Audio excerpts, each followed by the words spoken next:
Le calme du désert de Gobi, loin de l'agitation des élections législatives en Mongolie. Ces plaines et leurs sols riches en minéraux sont pourtant au cœur des préoccupations politiques.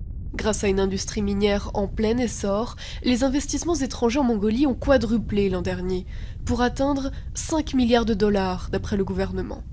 Une source d'espoir pour les près de 3 millions d'habitants de Mongolie. Ma fille est tout juste diplômée de l'université et elle aimerait pouvoir travailler à la mine.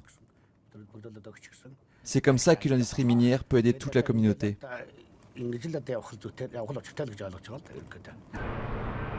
Amitan vit près de l'immense mine Oyu Tolgoi, qui représente à elle seule 30% du PIB du pays. Contrôlée par le conglomérat international Rio Tinto, elle pourrait devenir l'une des plus importantes mines d'or et de cuivre du monde, quand sa construction sera achevée l'an prochain. C'est vraiment un moment réjouissant. L'économie mongole est assez petite. Et avoir une entreprise comme Oyu Tolgoi aura des répercussions majeures sur la croissance économique du pays. La valeur des minéraux enfouis dans le sol dépasserait 1000 milliards de dollars. Les autorités devraient faire en sorte que cette manne soit équitablement répartie au sein de la population.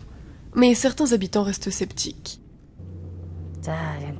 En général, l'industrie minière ne bénéficie pas au public, juste à quelques personnes. Les 76 membres nouvellement élus du Parlement devront donc veiller à ce que les sous-sols de Mongolie n'aggravent pas les fortes inégalités du pays.